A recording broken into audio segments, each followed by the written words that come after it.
Assalamualaikum warahmatullahi wabarakatuh. Izinkan kami untuk mempresentasikan model bisnis kanvas dari warung nasi uduk lontong sayur Ibu Syafei.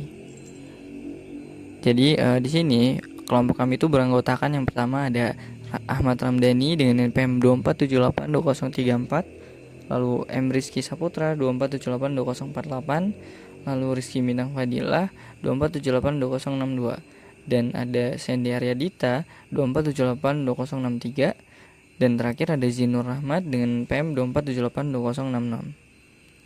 Dan ini merupakan sekilas tampilan dari bisnis model kanvas warung nasi uduk lontong sayur Ibu Syafei. Kita langsung saja ke yang pertama, yaitu customer segment. Nah, di customer segment ini ada 2 poin kurang lebih, yang dimana poin-poin tersebut menjelaskan tentang bagian customer segment.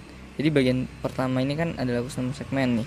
Di warung ini itu tuh kurang lebih menargetkan pelanggan yang sangat spesifik ya. Fokus utamanya adalah mahasiswa Fakultas Kedokteran dan para driver ojek online yang beraktivitas sejak subuh.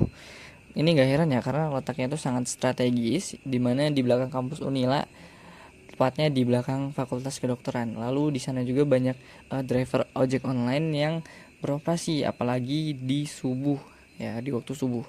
Dan mereka terbukti sebagai pembeli yang paling sering dan paling stabil setiap hari. Selain itu, ada juga pekerja kantoran pagi yang lewat Kampung Baru, dan itu tuh bisa dijadikan sebagai pelanggan tambahannya lah. Dan dari hasil wawancara kelompok kami kemarin, kelompok yang paling konsisten datang dan berbelanja adalah mahasiswa dari Fakultas Kedokteran dan para ojol yang keluar rumah sejak dini hari. Itu.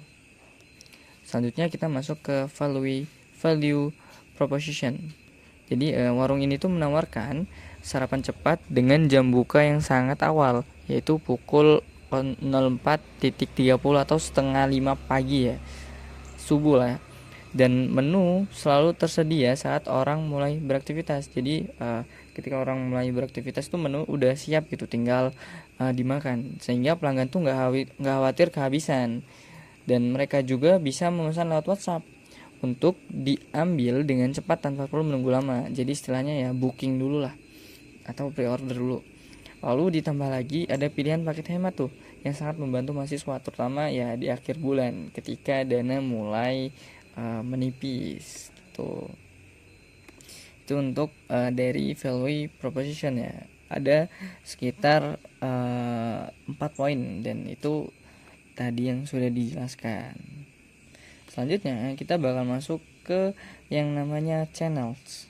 Jadi channels ini di bagian channel, pelanggan tuh bisa membeli langsung di warung setiap pagi, dan informasi tentang warung banyak tersebar dari mulut ke mulut ya, karena banyak orang yang berlalu lalang, lalu banyak yang tahu warung tersebut karena letaknya juga strategis, dan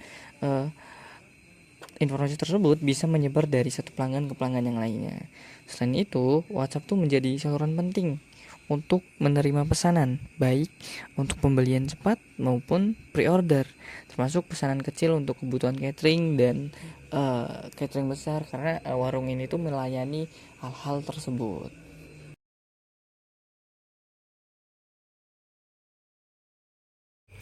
Oke, baik. Di sini saya akan melanjutkan, yaitu customer relationship. Nah, jadi pada bagian customer relationship, hubungan dengan pelanggan itu harus dibangun melalui sapaan langsung, agar suasana yang lebih akrab gitu kepada pembeli. Pemilik warung juga dia berusaha mengingat pelanggan yang sering datang. Nah, jadi sehingga mereka merasa dikenal dan dihargai, itu kayak lebih seneng aja mungkin ya untuk orangnya. Dan kedekatan kayak gini tuh membuat pelanggan nyaman untuk kembali lagi gitu ke dalam toko kita.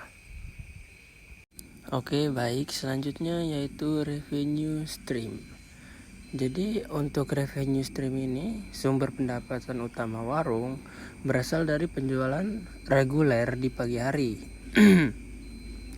Nah, pada paket hemat, atau Rp10.000 itu bisa menjadi menu yang paling laku dan memberikan kontribusi pendapatan terbesar.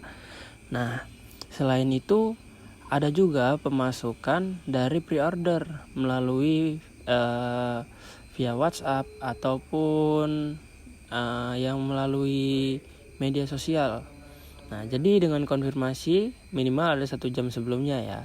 Jadi untuk catering ini tetap ada, tetapi hanya by request dan tidak dijadikan fokus utama karena berdasarkan yang kami wawancarakan untuk paket hemat telur dengan harga sekitar 9 sampai 10.000 rupiah adalah sumber pendapatan yang paling besar.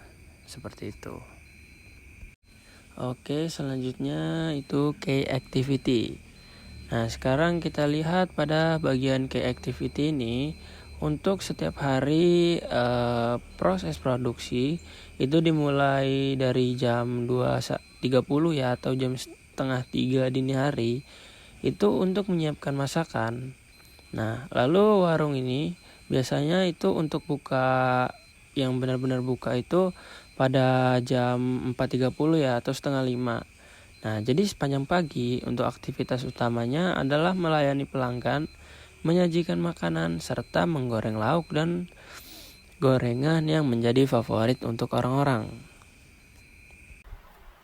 Oke, baik. Selanjutnya yaitu masuk di bagian key resource. Pada key resource ini warung itu bertumbuh pada beberapa sumber daya penting. Salah satunya yang pertama yaitu jelas peralatan masak. Jadi peralatan masak itu menjadi tulang punggung kegiatan di bagian dapur. Selanjutnya yaitu bahan baku harian. Pada bahan baku harian ini memastikan menu selalu siap setiap hari. Terus selanjutnya yaitu lokasi yang strategis. Jadi lokasi yang strategis ini menjadikan warung membantu menjaring pelanggan lebih banyak dan pelanggan itu mudah menemukan lokasi strategis warung tersebut. Selanjutnya itu tenaga keluarga. Tenaga keluarga ini menjadi penggerak utama yang membuat operasional bisa berjalan dengan biaya yang lebih efisien. Oke, selanjutnya yaitu masuk ke bagian key partnership. Nah, pada bagian key partnership ini, warung itu bekerja sama dengan pemasok beras.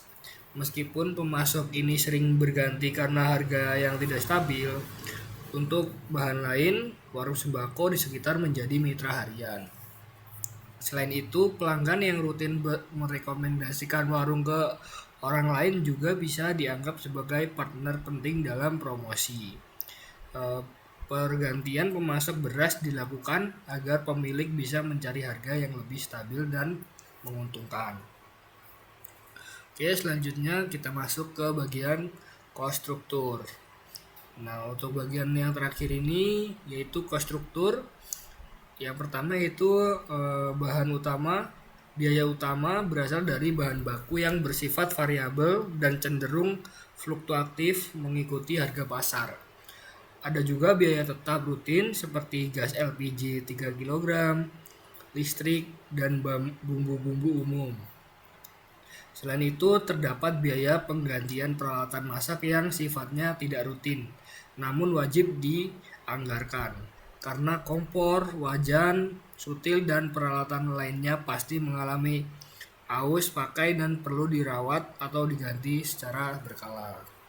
Oke, selanjutnya kita akan masuk pada bagian sedikit cuplikan yaitu value proposition canvas. Ini sedikit tampilannya ya. Sini akan dijelaskan satu persatu. Oke, selanjutnya nah di sini diagram itu dibagi menjadi 2. Untuk di sisi kanan terdapat customer profile dan sedangkan di sisi kiri berisi value proposition atau nilai yang kami tawarkan sebagai solusi. Jadi untuk bagian yang sebelah kanan ini adalah masalah yang dihadapi oleh customer dan bagian yang kiri adalah nilai yang kami tawarkan sebagai solusi. Pertama, kita lihat bagian customer jobs. Warung ini melayani 3 kelompok utama, yaitu mahasiswa atau pelajar, ojek online, dan pekerja atau karyawan. Mereka semua punya kebutuhan yang mirip, beraktivitas sejak pagi, waktu terbatas, tapi tetap membutuhkan sarapan yang mengenyangkan dan terjangkau. Karena itulah mereka membutuhkan tempat makan yang bisa diandalkan sebelum memulai hari. Berikut adalah gains atau hal-hal yang diharapkan oleh pelanggan. Mereka ingin bisa sarapan murah dan enak tanpa menguras kantong. Mereka juga ingin sarapan cepat tanpa ribet, datang sebentar, makan atau ambil pesanan lalu bisa langsung berangkat. Selain itu, mereka ingin bisa memesan lewat WhatsApp atau secara online, sehingga ketika tiba di warung makan, makanan sudah siap. Dan tentu saja, mereka berharap warungnya mudah dijangkau, berada di jalur yang sering mereka lewati setiap hari. Sekarang kita lihat pens, masalah yang sering mereka hadapi seringkali warung lain harganya lebih mahal, sehingga tidak ramah di kantong mahasiswa atau pekerja harian. Mereka juga sering telat karena harus menunggu makanan terlalu lama. Banyak warung makan yang bukanya terlalu siang, padahal mereka sudah butuh sarapan sejak subuh. Ditambah lagi, banyak dari mereka tidak punya waktu untuk masak sendiri di rumah. Kombinasi masalah ini yang kemudian coba kita jawab dengan value proposition warung ini.